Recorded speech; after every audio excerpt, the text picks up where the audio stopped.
Safwan.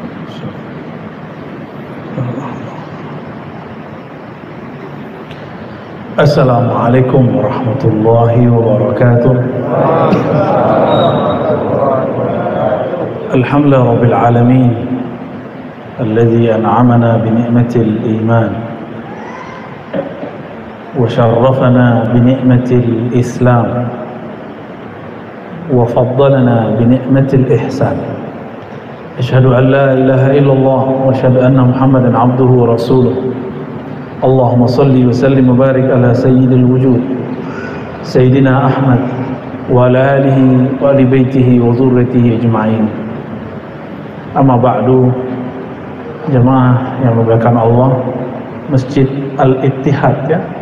Semoga masjid ini menjadi simbol bahwa jamaah dalam perbedaannya bisa bersatu. Amin ya rabbal alamin. Saya bawa kitab tapi nggak jadi saya kaji. Jadi habis sholat 2 rakaat minta petunjuk kepada Allah, saya mau ngaji apa ya Allah. Tadinya saya jadiin kitabnya, ternyata ada pertanyaan beberapa waktu ini, apakah di Quran ada tasawuf gitu. Maka insya Allah kalau umur panjang kita akan membedah nilai-nilai tasawuf dalam Al-Quran. Kita mulai dari surat Al-Baqarah. Kalau Al-Fatihah sudah keseringan, ya, mau lihat bahwa tasawuf itu ya dari Quran semua, nggak ada yang nggak dari Quran. Di luar Quran ini bukan tasawuf, namanya mistism atau kebatinan.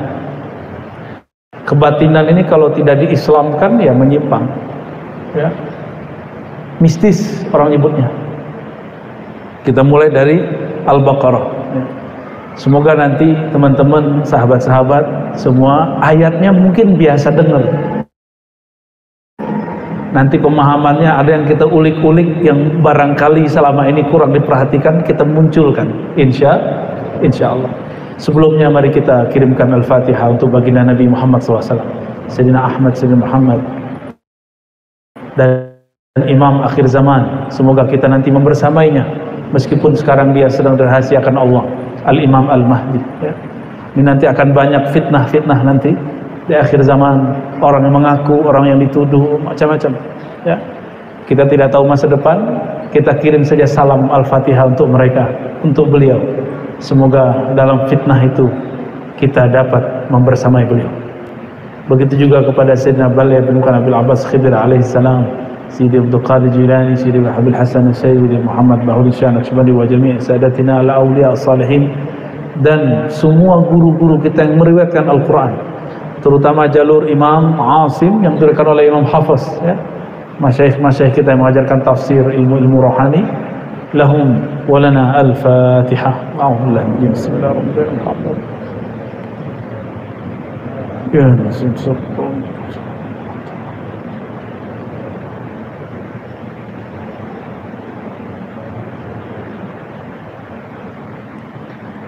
Bismillahirrahmanirrahim. A'udzubillahi minasyaitonir rajim. Bismillahirrahmanirrahim. Qala ta'ala Alif Lam Mim.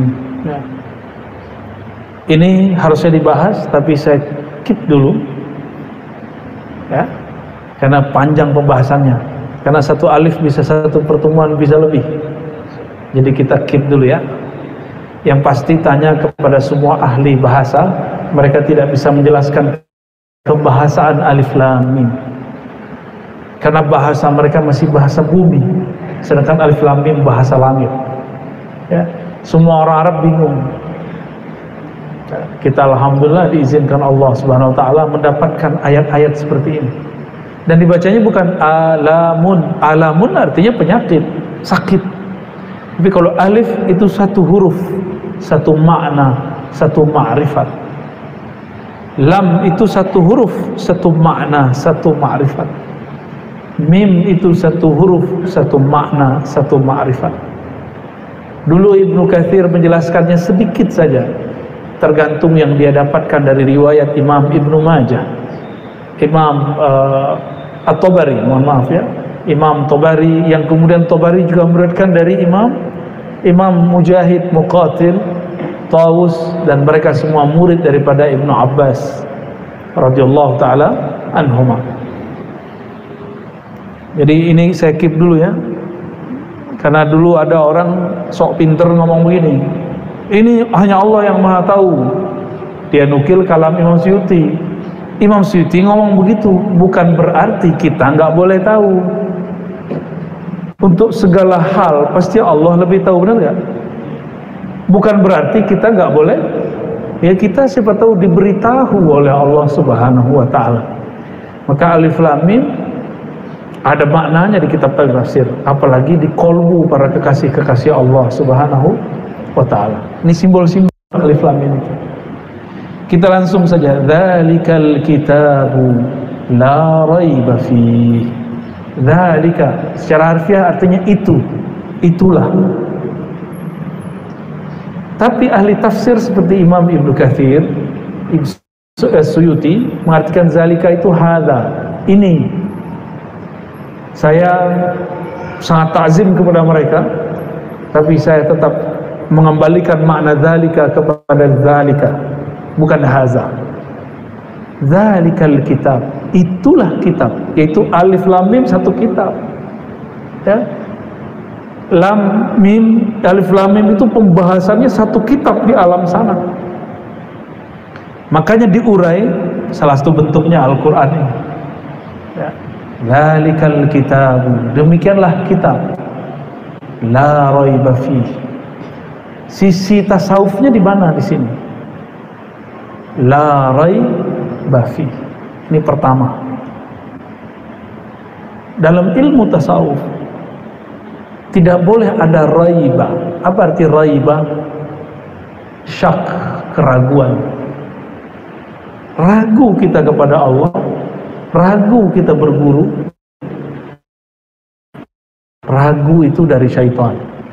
Ya, ragu itu sifatnya syaitan. Raiba itu penyakit di dalam kolbu. Orang yang memelihara penyakit ini suatu saat akan menjadi pengkhianat. Ya. Kalau dia seperti orang beriman, itu calon munafik. Inilah ajaib surat Al-Baqarah ayat 2 ini. Ayat pertamanya sudah menyentuh bab tasawuf. Di tasawuf nggak boleh ada raiba. Ya, zalikal kitabu la raiba fihi. Saudara-saudara bahkan Allah, ikhwan fillah, Alkitab, kembali ke Alkitab. Alkitab itu adanya di mana? Di kertas atau di kolbu Nabi? Ya. Allah itu kalau nurunin Alkitab kemana? Dicetak dulu di bumi? Enggak, langsung turun ke kolbu Nabi.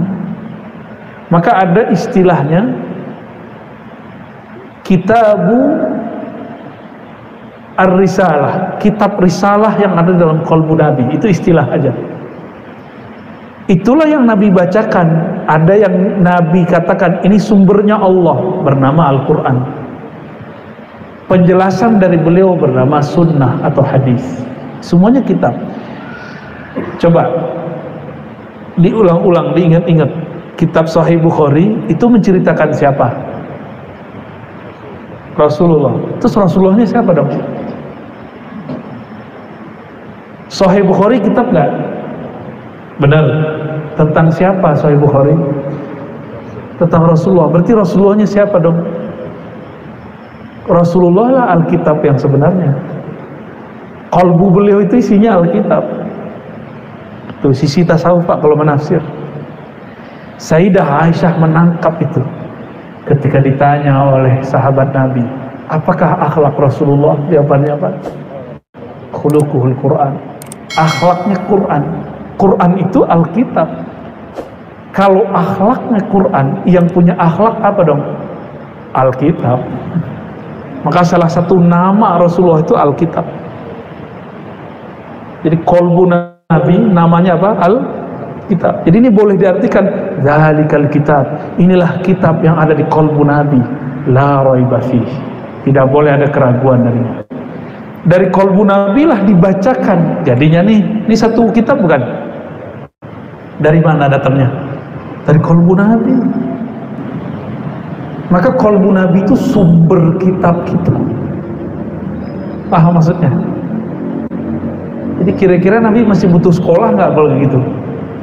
Justru studi-studi S1, S2, S3 semuanya adalah tentang kolbu Nabi Sallallahu Alaihi Wasallam. Jadi aneh orang baru LC, baru MA,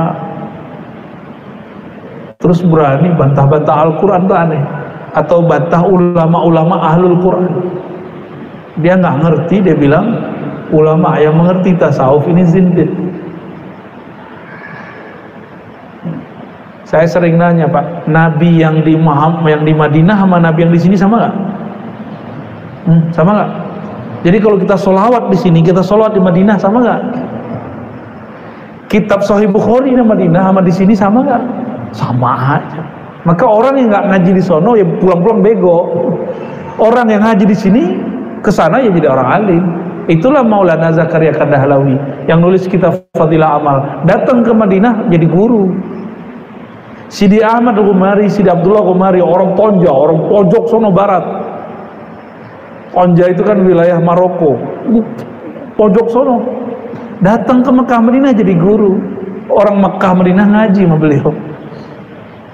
Jadi jangan tertipu oleh tamatan mana, itu gak ada ceritanya, ya.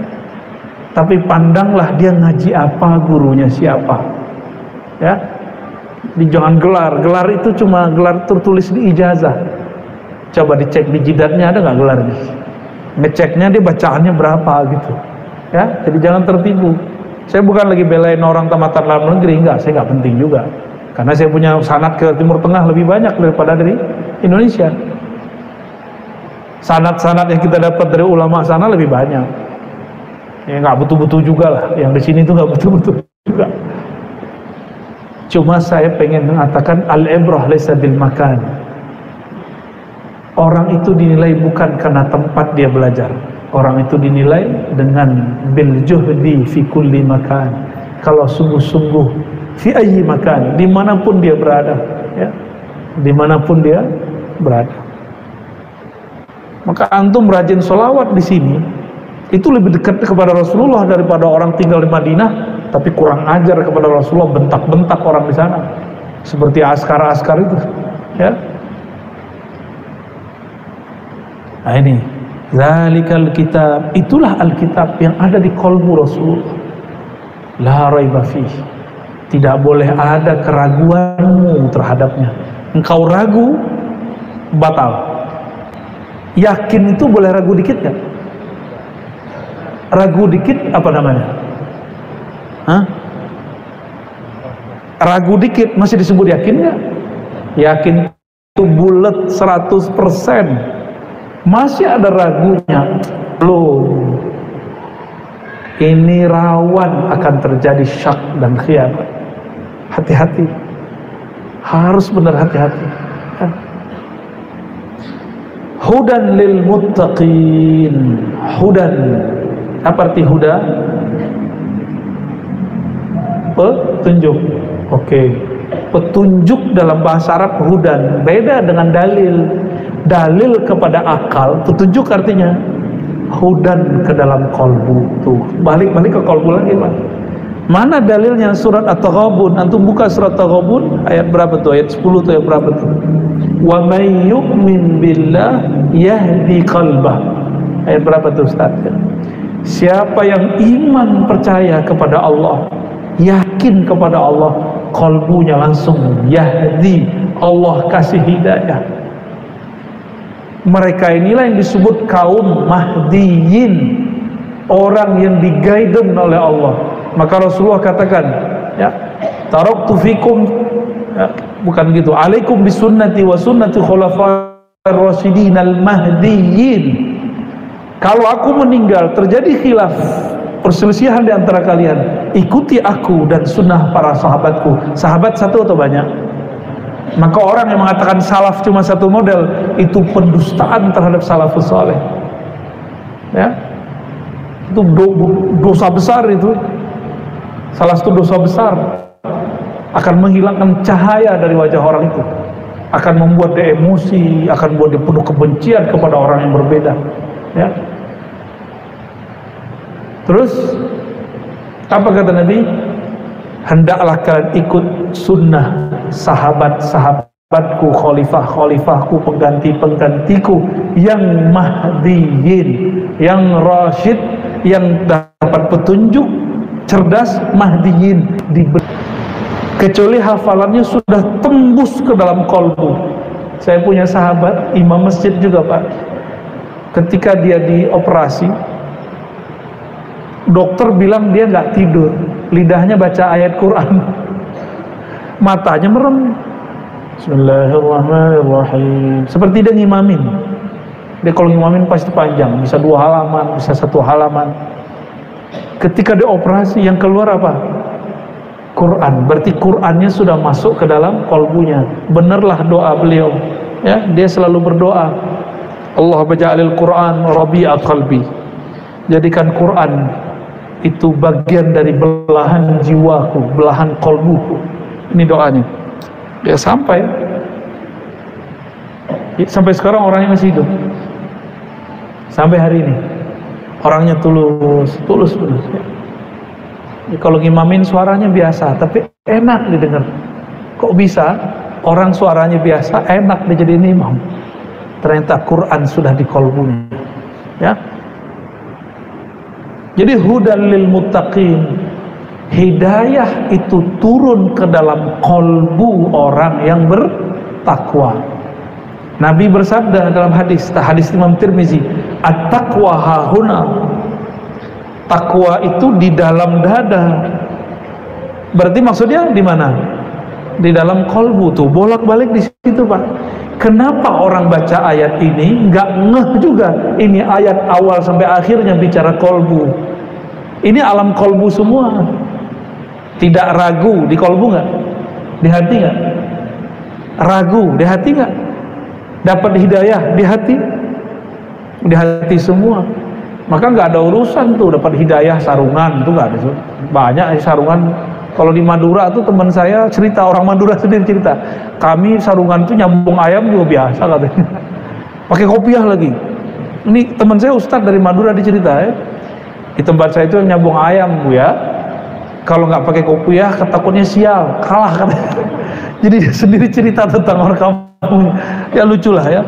Berarti ini tradisi kiai sudah masuk hatta kepada penyambung ayam. Keren itu, ya, bagus itu. Kalau di tempat saya dulu perang padri namanya. Perang padri itu ada padri sufi, ada padri wahabi. Padri sufi tuanku nantu, mursyid tarekat Syatariyah Naqsyabandiyah, dan dia bermazhab Syafi'iyah, berakidah Asy'ariyah Maturidiyah. Beliau ini dakwahnya pelan. Kalau ada orang nyambung ayam, dia panggil, diundang, makannya sini, saya mau kasih kalian wirid biar menang besok. Bener Pak, dikasih cuma bismillah. Kalau di Jawa Kalimoto Sodo, di Padang itu sudah Islam tapi masih main ayam, dikasih apa? Bismillah. Setiap kali nyambung ayam menang, sampai dia bosan main, dibawain ayam ke tuanku itu. Ditanya, gimana? Menang bro? Oh menang, tapi udah bosan. Itu bismillah itu apa sih? Nanya, bismillah itu apa? Bismillah itu engkau minta izin, minta kekuatan dari Allah. Hah? Terus bukannya Allah ngelarang? Nanya juga tahu juga dia.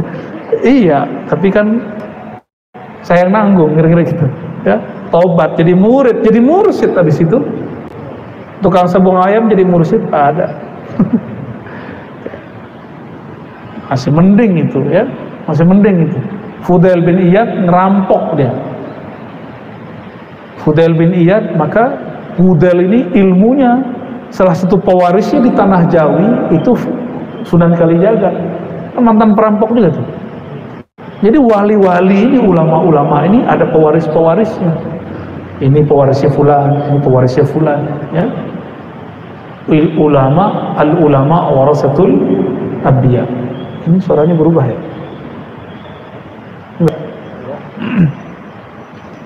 Hudan lil muttaqin, maka hidayah ini turunnya kepada kolbu orang-orang yang bertakwa. Jadi takwa itu bukan pakaian. Kalau di sekolah kan ada namanya pakaian takwa. Itu istilah ada. Yang takwa di dalam. Maka untuk mengetahui orang ini bertakwa atau tidak, pakai pakaian atau pakai kolbu? Pakai kolbu. Mandang, mohon maaf ya, ngeliat celananya atau ngeliat sarungnya. Taruh aneh bilang celana antum tersinggung lah ya. Tersinggung aja lah. Ngeliat celananya atau ngeliat sarungnya, ngeliat kopiah, apa yang dilihat ketika orang bertakwa? Kolbunya memancarkan apa? Wah, lebih sahih ya? Lebih bagus gak? Wah, ini aja ya.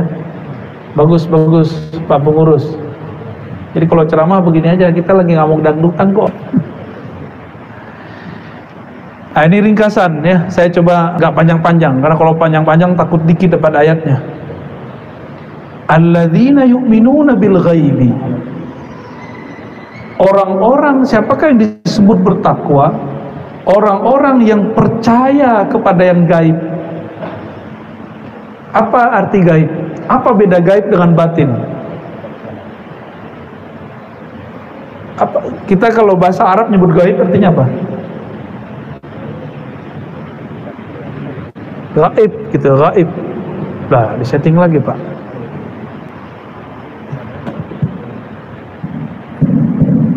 Tes, kedengeran sampai ke belakang. Bagus.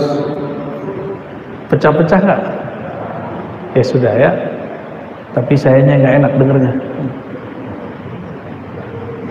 Ya oke, biarin dah. Ya. Alladzina yu'minuna bil ghaibi. Jadi kalau nyeting ini sebelum ceramah Pak ya, biar enak. Orang-orang yang percaya kepada yang gaib. Yang percaya tadi siapa? Kolbu. Yang dipercayai gaib. Apa arti gaib? Tidak tampak secara kasat mata, tidak terasa dia hadir secara akliyah.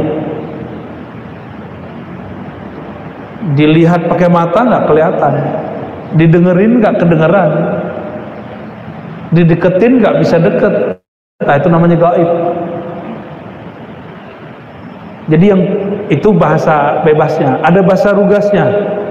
Gaib itu adalah sesuatu yang tidak dapat diakses oleh panca indera.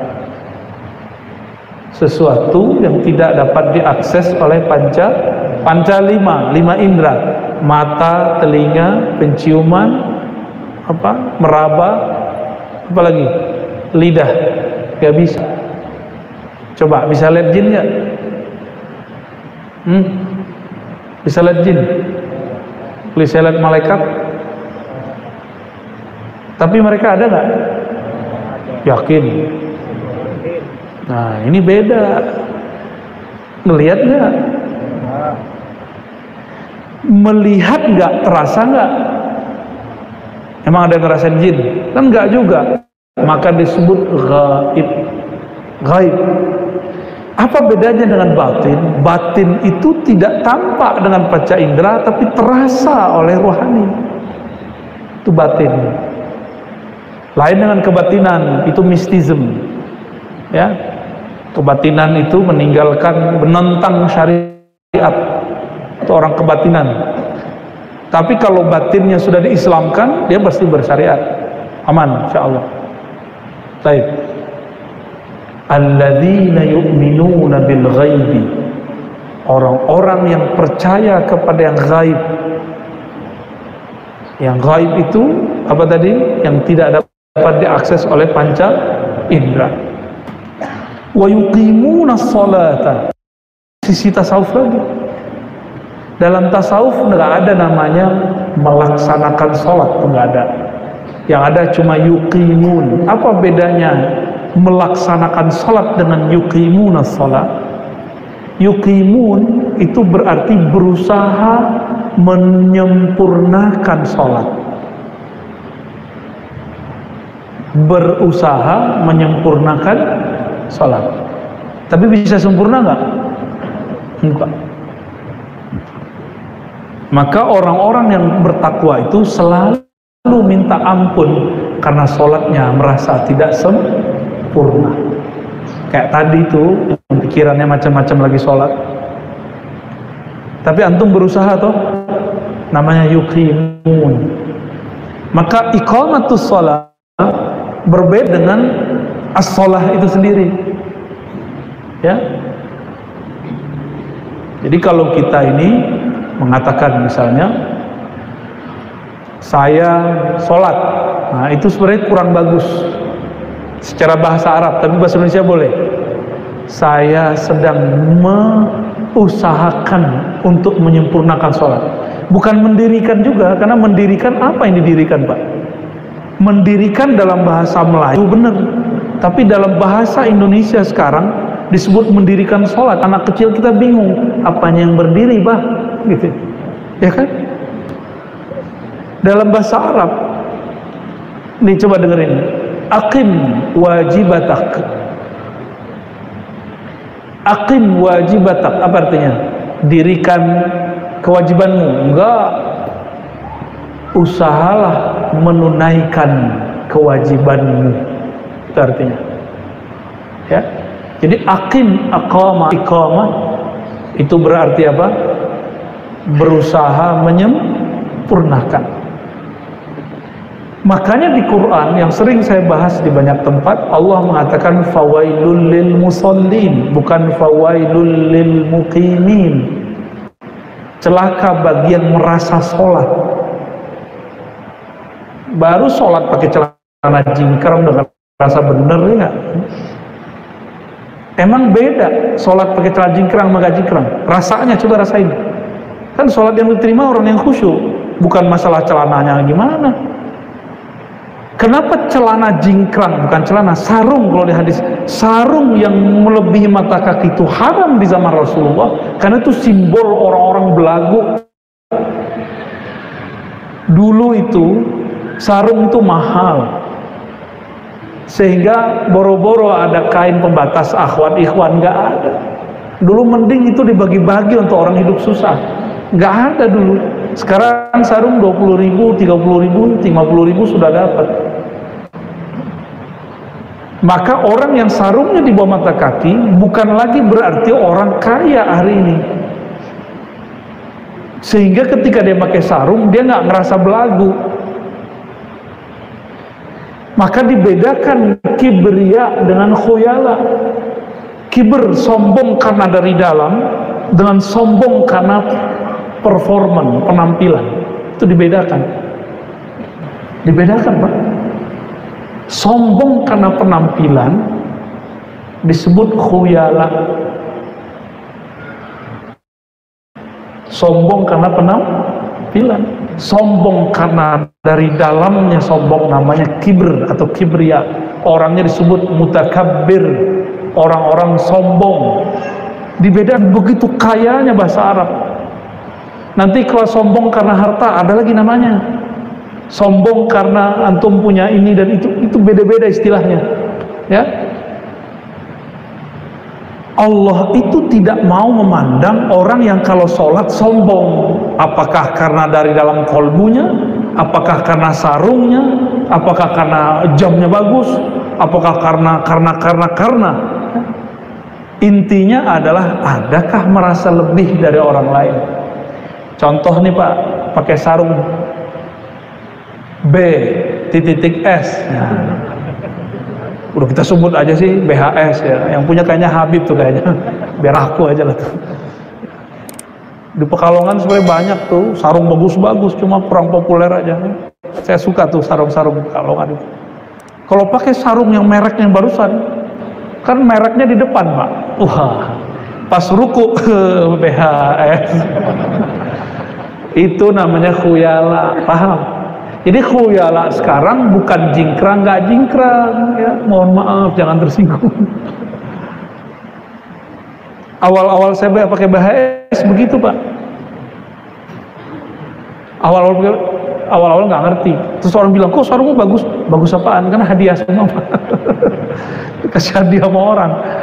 Oh ini sarung mahal. Kita ceklah di internet. Oh bener, mahal juga. Mulailah perasaan, ada kawan pakai celana dalam hati, mahalan sarung gua kali dari celana lu.